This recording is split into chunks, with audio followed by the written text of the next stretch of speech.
Next যে আমাদের chapter আসবে সেটা হচ্ছে ডেসিমেল অ্যান্ড ফ্র্যাকশন। রেল কিন্তু তোমাদেরকে প্রথমে বেসিক চ্যাপ্টারগুলোর উপরে জোর দিচ্ছে।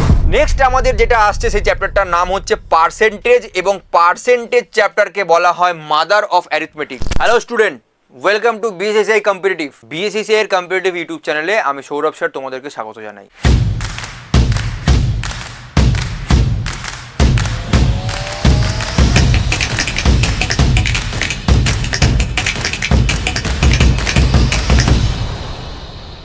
তোমরা ইতিমধ্যেই জেনে গেছো রেলের আরআরবি এনটিপিসির কিন্তু শর্ট নোটিশ একটা আমাদের ইতিমধ্যে চলে এসছে, যেখানে আমরা পরিষ্কার দেখতে পেয়ে গেছি 10,884 কিন্তু আমাদের ভ্যাকেন্সি আসছে। এবং এই যে ভ্যাকেন্সিটা আসছে, এই ভ্যাকেন্সিতে আমাদের পরীক্ষা হবে তার সিলেবাস কি। সব থেকে বড় কোয়ারি কিন্তু এই জায়গাতেই, আমাকে কতটা জায়গা পড়তে হবে, কোন কোন সাবজেক্ট পড়তে হবে, বিশাল কিছু পড়তে হবে নাকি একটু পড়ার মাধ্যমেই হয়ে যাবে। আমরা সেই সমস্ত জিনিসগুলোকে নিয়ে কিন্তু আজকের ভিডিওতে আলোচনা করব। এবং তার সাথে আমরা এই পরীক্ষার জন্য বয়সের কি ক্রাইটেরিয়া আছে সেটা নিয়েও আমরা আলোচনা করব, এবং কারা কারা এই বছর এই পরীক্ষার জন্য এক্সট্রা ছাড় পাচ্ছ সেটা নিয়েও কিন্তু আমরা আলোচনা করব। চলো তাহলে এক এক করে আমরা পুরো সিলেবাসটাকে দেখতে শুরু করি, এবং আমরা কিন্তু টপিক ওয়াইজ মানে সাবজেক্ট ওয়াইজ কিন্তু সিলেবাস দেখব, এবং প্রত্যেকটা সাবজেক্টের কি কি টপিক থাকতে পারে, কি কি টপিক আসতে পারে, কি কি টপিক সিলেবাসে আছে সেগুলোকে নিয়েও কিন্তু বিস্তারিত আলোচনা করব। সমস্ত সাবজেক্টের কমপ্লিট সিলেবাস এই ভিডিওতেই। চলো, আমাদের যদি প্রথম সাবজেক্ট চলে আসে ম্যাথমেটিক্স, যে সাবজেক্টটা তোমাদেরকে আমি পড়াবো। ম্যাথমেটিক্স সাবজেক্টে তোমরা কি কি জিনিস দেখতে পাবে? দেখো, ম্যাথমেটিক্স সাবজেক্টে সব থেকে প্রথমে তোমরা যেটা দেখতে পাবে সেটা হচ্ছে নাম্বার সিস্টেম। আমি তোমাদেরকে প্রথমেই বলছি, নাম্বার সিস্টেম হচ্ছে একটা এমন সাবজেক্ট যে সাবজেক্টটাতে তুমি যদি ভালো করে বেস তৈরি করতে পারো, তাহলে পুরো ম্যাথের ওপরে শুধু নয়, ম্যাথ, রিজনিং সমস্ত সাবজেক্টের ওপরে কিন্তু তোমার একটা কমপ্লিট বেস তৈরি হবে। নাম্বার সিস্টেমের ভেতরে অনেক পার্ট আছে, কিন্তু এক্সামে আমাদের যেহেতু এখানে নোটিফিকেশনে নাম্বার সিস্টেম লেখা ছিল 2019-এর নোটিফিকেশনের রেসপেক্টে আমরা কিন্তু আলোচনা করছি, সবসময় মাথায় রাখবে। এবং ধরে নেওয়া হচ্ছে 99% চান্স কিন্তু এই সেম সিলেবাস কপি পেস্ট হওয়ার, কারণ আরআরবির প্রত্যেকটা সেটে প্রত্যেকটা নোটিফিকেশন যেটা 2024-এ বেরিয়েছে সেটা ঠিক প্রিভিয়াস ইয়ারের যা নোটিশ মানে সিলেবাস ছিল সেম জিনিসই এসছে। তাহলে নাম্বার সিস্টেম হচ্ছে কিন্তু ম্যাথের সবথেকে ইম্পর্টেন্ট চ্যাপ্টার, এবং এই জায়গা থেকে কিন্তু তোমরা ভালো করে তৈরি করতে পারলেই তোমাদের অঙ্কের বেস তৈরি হবে। ডিভিজিবিলিটি রুল, বিভিন্ন নাম্বার নিয়ে আলোচনা ইত্যাদি বিষয় কিন্তু এই জায়গায় থাকে। নেক্সট যে আমাদের চ্যাপ্টার আসবে সেটা হচ্ছে ডেসিমেল অ্যান্ড ফ্র্যাকশন। ডেসিমেল এবং ফ্র্যাকশন, দশমিক এবং ভগ্নাংশ বাংলায়, এই চ্যাপ্টারও কিন্তু খুব ইম্পর্টেন্ট। এই চ্যাপ্টার থেকেও কিন্তু তোমাদের বেস তৈরি হবে। অর্থাৎ তোমরা দেখতে পাচ্ছ তো, রেল কিন্তু তোমাদেরকে প্রথমে বেসিক চ্যাপ্টারগুলোর উপরে জোর দিচ্ছে, নাম্বার সিস্টেম, ডেসিমেল, ফ্র্যাকশন, তারপরে চলে আসছে এলসিএম, এইচসিএফ অর্থাৎ লসাগু গসাগু যেটাকে আমরা বাংলায় বলি। এগুলো হচ্ছে অ্যারিথমেটিকের একদম বেসিক জায়গা।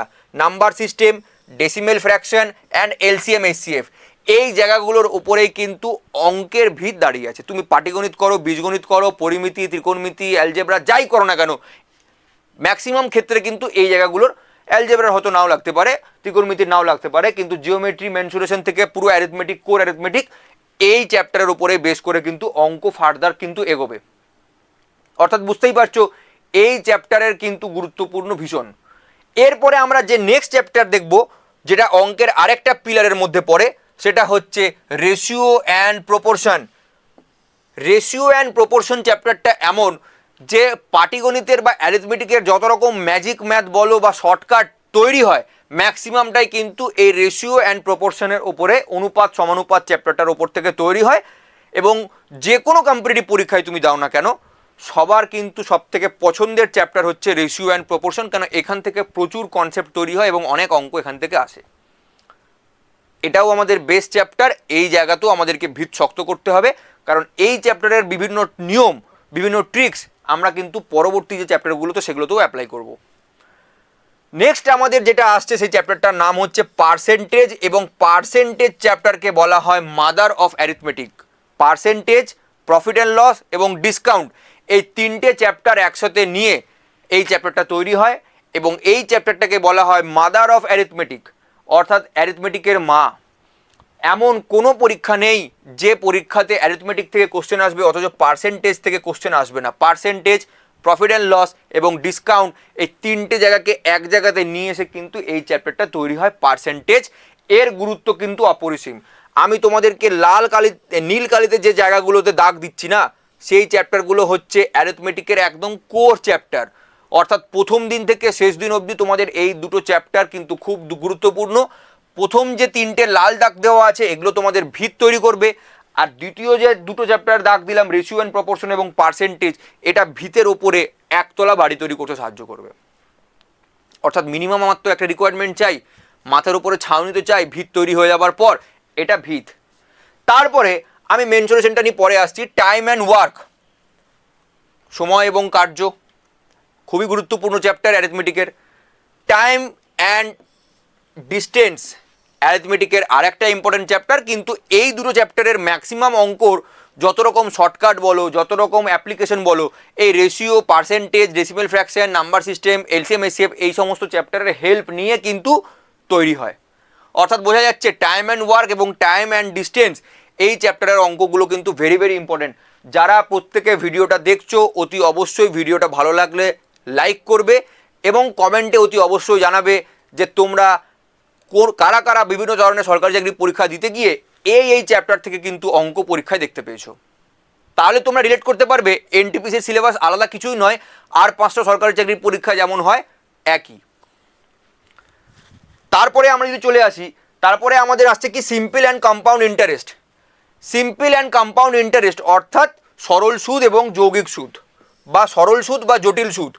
সরল সুদ এবং জটিল সুদ খুব ইম্পর্টেন্ট চ্যাপ্টার, এবং এই চ্যাপ্টার করতে গেলেও কিন্তু তোমাদের এই যে প্রিভিয়াস যে চ্যাপ্টারগুলো দিলাম ratio, proportion, percentage, decimal fraction, number system, এই চ্যাপ্টারগুলোর হেল্প না নিয়ে কিন্তু এই চ্যাপ্টারের অঙ্ক করা যাবে না। অর্থাৎ এই চ্যাপ্টারগুলোর উপরে বেস করেই আরও দু একটা অ্যাপ্লিকেশন দিয়ে কিন্তু এই সিম্পল অ্যান্ড কম্পাউন্ড ইন্টারেস্টের চ্যাপ্টারটা তৈরি হয়েছে।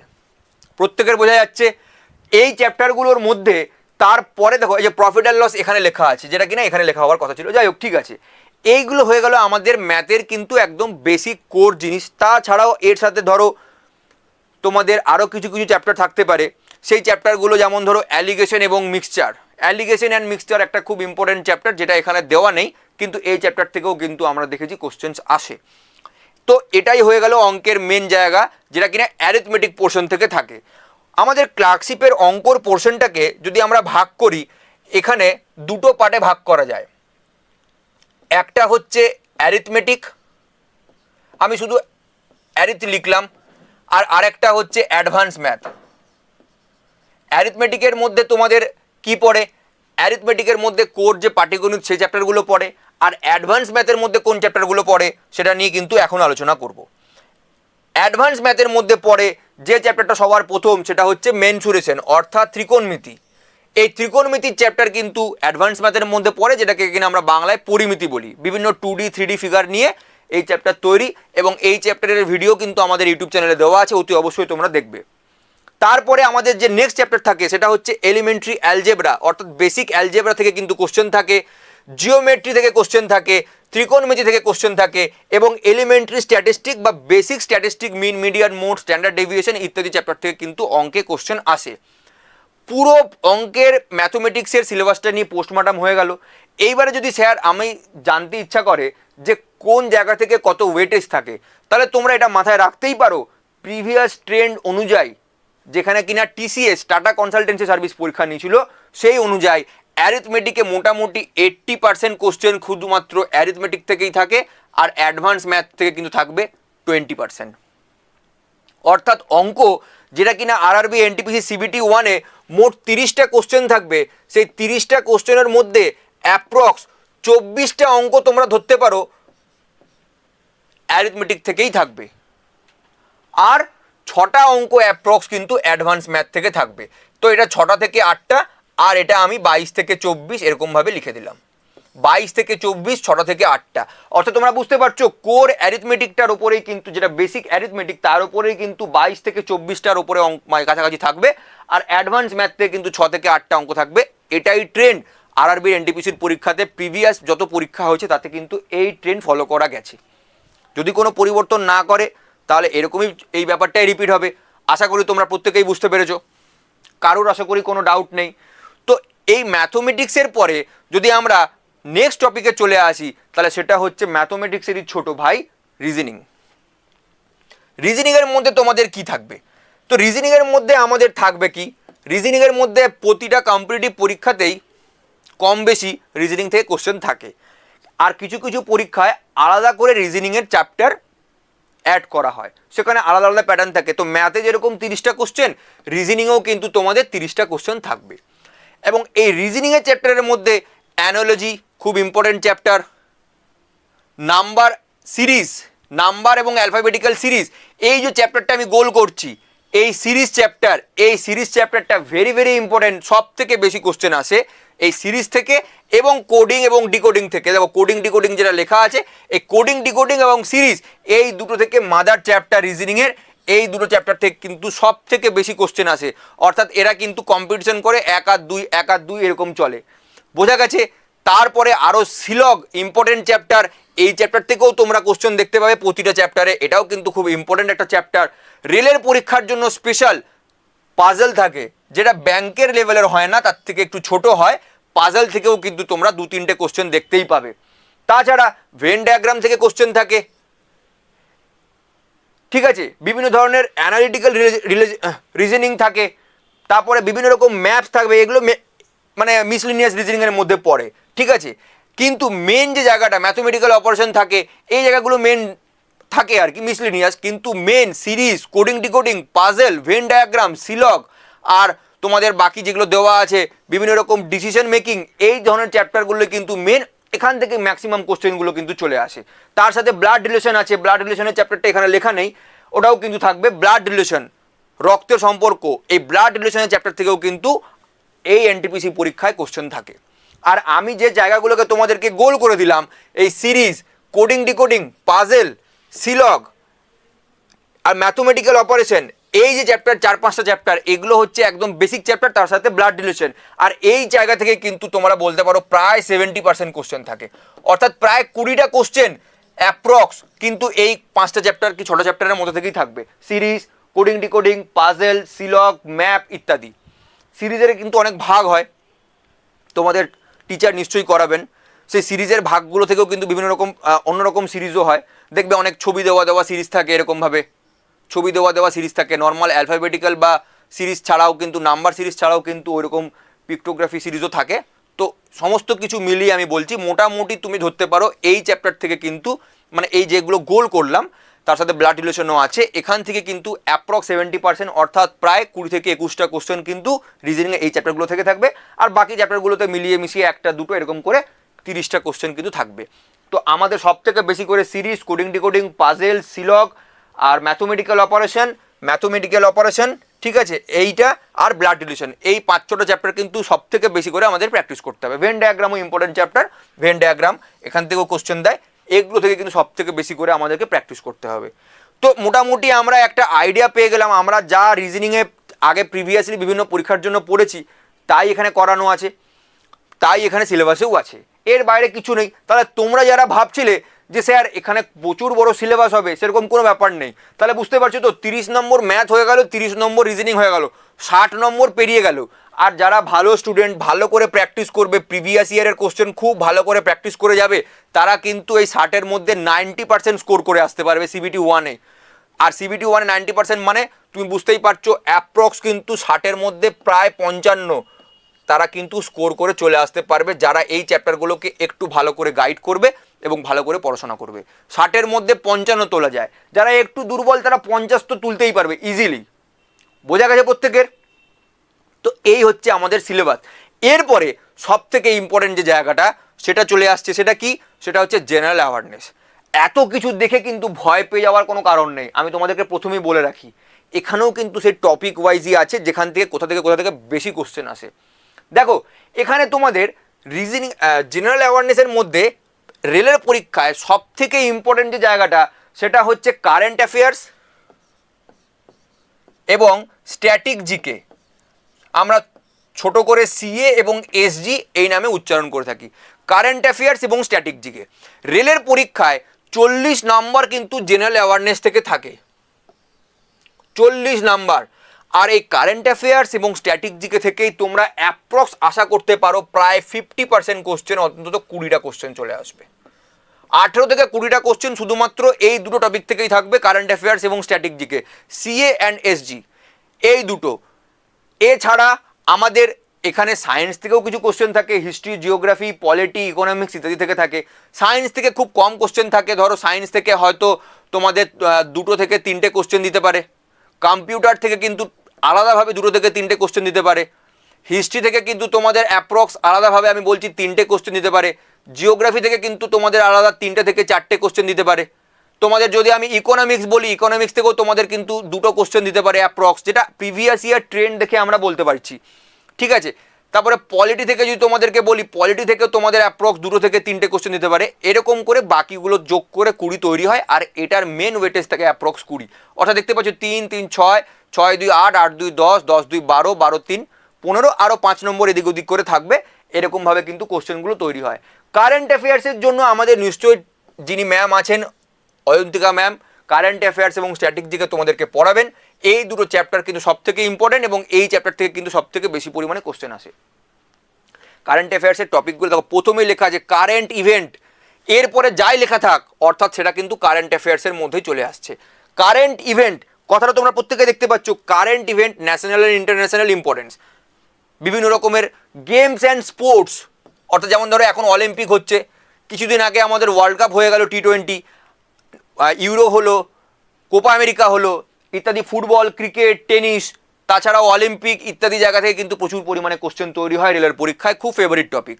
বিভিন্ন ধরনের ইন্ডিয়ান কালচার, অর্থাৎ কে মানে সানাই বাজায়, ঠিক আছে, কোন আর্টিস্ট কোন ডান্স করেন ইত্যাদি, ডান্স, লিটারেচার, দেখো লিটারেচার থেকেও দেওয়া আছে, বিভিন্ন ধরনের Bengali literature, Tamil literature, Telugu literature, এগুলো সমস্ত স্ট্যাটিক জিকের মধ্যে পড়ে যায়। বিভিন্ন ধরনের ইন্ডিয়ান মনুমেন্টস অ্যান্ড প্লেসেস, এগুলোও কিন্তু স্ট্যাটিক জিকের মধ্যে পড়ে যায়। তারপরে চলে আসছে আমি এগুলো, যেগুলো স্ট্যাটিক জিকে বাদ দিয়ে অন্য টপিক, সেটাকে আমি নীলকালিতে লিখছি। দেখো, general science and life science up to 10 standard, CBSE, অর্থাৎ এনসিআরটি টাইপের কোশ্চেন থাকবে। এবং মোটামুটি যেটা দেখা যায়, জেনারেল সায়েন্স থেকে কিন্তু ম্যাক্সিমাম ফিজিক্স, কেমিস্ট্রি, বায়োলজি মিলিয়ে 4 থেকে 5টা কোশ্চেন, তার বেশি কোশ্চেন কিন্তু দেয় না, ঠিক আছে। হিস্ট্রি দেখো আলাদা টপিক, কারেন্ট মানে স্ট্যাটিক জিকের বাদ দিয়ে, history, Indian freedom struggle, history of India and freedom struggle, অর্থাৎ ancient history, medieval history, modern history, 3টে টপিক থেকে কিন্তু কোশ্চেন আসবে, এবং মোটামুটি হিস্ট্রি থেকে কিন্তু 3 থেকে 4টে কোশ্চেন আসে। তারপরে physical, social and economic geography of India and world, এখান থেকে কিন্তু তোমাদের মানে ভারতের ভূগোল থেকেই ম্যাক্সিমাম কোশ্চেন আসে, কিন্তু ওয়ার্ল্ডের জিওগ্রাফি থেকেও কিন্তু কোশ্চেন আসতে পারে, এবং জিওগ্রাফি থেকেও কিন্তু 3 থেকে 4টে কোশ্চেন দেখতে পাওয়া যায়।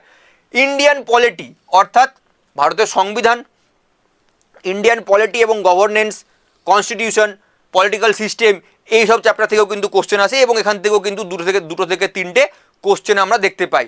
তাছাড়া বাকি যে টপিকগুলো আছে, দেখো computer application, basic of computer application, রেলের খুব পছন্দের সাবজেক্ট কম্পিউটার অ্যাপ্লিকেশন, এই জায়গা থেকেও কিন্তু তোমরা প্রচুর পরিমাণে কোশ্চেন দেখতে পারবে। যেগুলো নীল কালি দিচ্ছি এগুলো কিন্তু আমাদের আলাদা টপিক, যেমন ইন্ডিয়ান ইকোনমি আলাদা একটা টপিক, এখান থেকেও কিন্তু তোমরা কোশ্চেন দেখতে পাবে। বাকি যা যা টপিক তোমরা দেখতে পাচ্ছ এগুলো বাদ দিয়ে সায়েন্স অ্যান্ড টেকনোলজি এবং কম্পিউটার একসঙ্গে ঢুকে থাকবে এর মধ্যে, ঠিক আছে। বাকি যে টপিকগুলো তোমরা দেখতে পাচ্ছ, যেমন দেখো এই যে স্পেস, এগুলো হচ্ছে সমস্ত কিছু কিন্তু সায়েন্স অ্যান্ড টেকনোলজির মধ্যেই পড়ে। এই যে space and nuclear programme of India, এটাও কিন্তু সায়েন্স অ্যান্ড টেকনোলজির মধ্যেই পড়ে, ঠিক আছে। বাকি যেগুলো সমস্ত কিছু দেওয়া আছে সেগুলো সব হচ্ছে স্ট্যাটিক জিকের পোর্শন, যা আমি লাল দাগ দিচ্ছি না, সব কিছু বাকি যা আছে, ট্রান্সপোর্ট, ফ্ল্যাগশিপ গভর্নমেন্ট প্রোগ্রাম, মানে সরকারের বিভিন্ন প্রোগ্রামের ব্যাপারে, ঠিক আছে, বিভিন্ন কমন অ্যাব্রিভিয়েশন, শর্ট ফর্ম ইত্যাদি, কোথায়কার হেডকোয়ার্টার। কারেন্ট অ্যাফেয়ার্সের প্রচুর সিলেবাস আছে। অয়ন্তিকা ম্যাম তোমাদের খুব শীঘ্রই শুধুমাত্র কারেন্ট অ্যাফেয়ার্স এবং স্ট্যাটিক জিকের একটা বিস্তারিত সিলেবাস আলোচনা করবেন, যেখানে কোন কোন টপিক থেকে কারেন্ট অ্যাফেয়ার্স থেকে কোশ্চেন আসতে পারে, কোন কোন টপিক থেকে কিন্তু স্ট্যাটিক জিকে থেকে কোশ্চেন আসতে পারে। এইটা নিয়ে অয়ন্তিকা ম্যাম খুব শীঘ্রই একটা ভিডিও বানাবেন, তোমরা দেখতে পাবে, যেখানে কিন্তু তোমাদের ওই টপিকগুলো লেখা থাকবে। কারেন্ট অ্যাফেয়ার্স এবং স্ট্যাটিক জিকে একটা সমুদ্র, কোন কোন জায়গাগুলো থেকে কিন্তু কোশ্চেন আসতে পারে অবশ্যই কিন্তু সেই জায়গাগুলো থেকে উনি কভার করবেন, এবং বাকিগুলো তোমাদেরকে আমি মোটামুটি বলেই দিলাম। ঠিক আছে, আমাদের পেড ব্যাচে কিন্তু এই সমস্ত সাবজেক্টের আলাদা আলাদা ফ্যাকাল্টি আছে এবং প্রত্যেকে তারা আলাদা আলাদা এক্সপার্ট, আলাদা আলাদা টপিকের ক্লাস নিচ্ছেন। বোঝা গেছে? তো এই হচ্ছে আমাদের বেসিক সিলেবাস। মজার বিষয় হচ্ছে রেলের পরীক্ষায় তাহলে তো 30 নম্বর হয়ে গেল, ম্যাথ 30 নম্বর হয়ে গেল, রিজনিং 60, আর 40 নম্বর হয়ে গেল জিকে বা জেনারেল অ্যাওয়ারনেস, 100 হয়ে গেল। এখানে কোনো ইংলিশ নেই। যাদের ইংলিশে ভয় তারা জেনে রাখো, সব কোশ্চেন কিন্তু CBT 1, অর্থাৎ আমি CBT 1 মানে কম্পিউটার বেস টেস্ট হবে। তোমাকে কম্পিউটারে গিয়ে অনলাইনে বসে অ্যান্সার করতে হবে, জাস্ট মাউসটা ক্লিক করে তোমাকে অ্যান্সার করতে হবে সঠিক জায়গায় গিয়ে, তোমাকে রাফ কাগজ দিয়ে দেবে, সেখানে তুমি ক্যালকুলেশন করতে পারবে। ঠিক আছে, আর দ্বিতীয় নম্বর কথা হচ্ছে কি, সব পরীক্ষা কিন্তু অনলাইনে হওয়ার জন্য এই পরীক্ষায় কিন্তু ট্রান্সপারেন্সি খুব বেশি করে থাকে, বলতে পারো না কে বরাবর, মানে ট্রান্সপারেন্সি নিয়ে কিন্তু কোনো কোশ্চেনই ওঠে না, অন্তত সেন্ট্রাল গভর্নমেন্টের পরীক্ষার ক্ষেত্রে। ঠিক আছে, এই হচ্ছে সবথেকে বড় একটা বিষয়। আর দ্বিতীয় কথা হচ্ছে এই পরীক্ষায় কোনো রকম ইন্টারভিউয়ের জায়গা নেই, তো এটা একটা বাড়তি পাওনা। এবারে সব থেকে বড় কথা হচ্ছে এই যে পরীক্ষা দেবে, এই পরীক্ষার মধ্যে মিনিমাম কত নাম্বার আমাকে পেতে হবে। কাট অফ তো আলাদা করে যাবেই, কিন্তু কাট অফ কখনো ইউআরদের 40%-এর নিচে নামবে না, ইডাব্লিউএসদেরও 40%-এর নিচে নামবে না, ওবিসির কখনো 30%-এর নিচে নামবে না, এসসিরও তাই, এসটিরও তাই। প্রত্যেকের লেখা আছে এগুলো কিন্তু মিনিমাম পার্সেন্টেজ অফ মার্কস তোমাকে পেতেই হবে। ঠিক আছে, minimum percentage of marks, minimum percentage of marks তোমাকে লেখা আছে, এই পার্সেন্টেজ অফ মার্কসটা কিন্তু পেতেই হবে। কিন্তু কাট অফ তো এত কম যায় না, কাট অফ কী যায় সেটা নিয়ে আমরা আলোচনা অলরেডি করেছি। যারা ভিডিওটা এখনও দেখোনি অতি অবশ্যই কিন্তু আমাদের চ্যানেলে গিয়ে এনটিপিসির কাট অফ ভিডিওটা অবশ্যই দেখে আসবে, তোমাদের একটা পরীক্ষা সম্পর্কে ধারণা তৈরি হবে। ঠিক আছে, এরপরে যদি আমরা এজ নিয়ে আসি, দেখো এনটিপিসিতে দু রকমের ক্যাটাগরি হয়, একটা হচ্ছে আন্ডার গ্র্যাজুয়েট, অর্থাৎ যারা কিনা 12 পাস করেছে, আর আরেকটা হচ্ছে গ্র্যাজুয়েট, অর্থাৎ যারা গ্র্যাজুয়েশন কমপ্লিট করেছে, সার্টিফিকেট পেয়ে গেছে। সেটা বিটেক ইঞ্জিনিয়াররাও হতে পারে বা নর্মাল ডিপ্লোমা মানে তোমার ডিগ্রি কোর্সে যারা ইঞ্জিনিয়ারিং পড়ছে তারাও হতে পারে। নর্মালি এজ গ্রুপ থাকে কিন্তু 18 থেকে 30, কাদের? আন্ডার গ্র্যাজুয়েটদের জন্য, আর গ্র্যাজুয়েটদের জন্য থাকে 18 থেকে 33। কিন্তু 2019-এ কোভিড-19 প্যান্ডেমিকের জন্য ভারত সরকার রেলের পরীক্ষায় বাড়তি ছাড় দিয়েছে, সেটা হচ্ছে প্রতিটা ক্যাটাগরিতে 3 বছর কিন্তু এক্সট্রা ছাড়, অর্থাৎ 18 থেকে 30টা এইবারে হয়ে গেছে যারা উচ্চ মাধ্যমিক পাস তাদের জন্য 18 থেকে 33, ওবিসিদের জন্য হয়ে গেছে 18 থেকে 36, আর এসসি এসটিদের জন্য হয়ে গেছে 18 থেকে 38। সিমিলারলি এখানেও 3 বছর এক্সট্রা ছাড় পাওয়া যাবে, তাহলে যেটা 33 থাকার কথা ইউআর হয়ে যাবে ওটা 18 থেকে 36, ওবিসি হয়ে যাবে 18 থেকে 38, আর এসসি এসটি হয়ে যাবে 18 থেকে 41। যারা গ্র্যাজুয়েট এই বয়সের মধ্যে পড়ছো তারা উচ্চ মাধ্যমিক পাস এবং গ্র্যাজুয়েট দুটোই পরীক্ষা ফর্ম ফিল আপ করতে পারবে, আর যারা শুধুমাত্র গ্র্যাজুয়েশন করনি এইচএস পাস তারা কিন্তু শুধুমাত্র এই পরীক্ষাটির ফর্ম ফিল আপ করতে পারবে। মনে রাখবে শুধুমাত্র যদি উচ্চ মাধ্যমিক পাস থাকে তাহলে কিন্তু মিনিমাম 50% নাম্বার তোমাদেরকে পেতেই হবে, আর যদি তোমাদের গ্র্যাজুয়েট হয়ে যাও তাহলে কিন্তু নাম্বারের কোনো কড়াকড়ি নেই, তোমরা শুধুমাত্র গ্র্যাজুয়েশন যোগ্যতাতেই ফর্ম ফিল আপ করতে পারবে অ্যাজ পার প্রিভিয়াস নোটিফিকেশন। যদি এবারে কোনো কিছু চেঞ্জ হয় তাহলে সেটা আমরা পরবর্তীকালে আলোচনা করব। যেহেতু এখন কমপ্লিটলি ফুল নোটিফিকেশনটা চলে আসেনি সেজন্য আমরা এটা বলতে পারছি না, but as per previous notification যদি কেউ 12 পাস শুধুমাত্র হয়, গ্র্যাজুয়েট ডিগ্রি না থাকে, তাহলে তার 50% কিন্তু এইচএসে নাম্বার পেতেই হবে, এইচএসে কিন্তু তাকে 50% নাম্বার পেতেই হবে। আর যদি গ্র্যাজুয়েট হয়ে যাও তাহলে এইচএসে শুধুমাত্র পাস করলেই হবে, তাহলেই তুমি আন্ডার গ্র্যাজুয়েট আর গ্র্যাজুয়েট সমস্ত কিছু ফর্ম ফিল আপ করতে পারবে, আলাদা করে তোমার কোনো এডুকেশন কোয়ালিফিকেশন আর লাগবে না, নাম্বারের কোনো ব্যারিয়ার নেই। এটা হয়ে গেল আমাদের সিলেবাস এবং এজ নিয়ে যাবতীয় ইনফরমেশন। আশা করি প্রত্যেকের ভিডিওটা অনেক ইনফরমেটিভ লেগেছে, অনেক কিছু তোমরা জানতে পেরেছো। যারা প্রিপারেশনের কথা ভাবছো তারা বুঝতে পারছো কী কী জিনিস পড়তে হতে পারে। এবং সবথেকে মজার বিষয় আরেকটা কথাও তোমাদেরকে বলে রাখি, এই পরীক্ষায় কিন্তু বাংলা ভাষাতেও কোশ্চেন হবে, বাংলাতেও তোমরা পরীক্ষা দিতে পারবে। ঠিক আছে, তো আজকে এই অবধি। তোমরা আর কার কাছ থেকে আরও যদি আমাদের কাছ থেকে কোনো রকম এনটিপিসি সংক্রান্ত ইনফরমেশন জানতে চাও অতি অবশ্যই কমেন্ট সেকশনে জানাবে। আর ভিডিওটা ভালো লাগলে অতি অবশ্যই লাইক করো, তোমাদের বন্ধু বান্ধবদের সাথে বা যারা পরীক্ষা দেওয়ার মতন উপযুক্ত ছাত্রছাত্রী আছে তাদের সাথে আপনারা শেয়ার করুন এবং আমাদের চ্যানেলটা সাবস্ক্রাইব করে রাখুন। ভবিষ্যতে এনটিপিসি ছাড়াও সমস্ত রকমের কম্পিটিটিভ পরীক্ষা সংক্রান্ত ভিডিও সবার আগে বিএসএসএ কম্পিটিটিভে। ধন্যবাদ।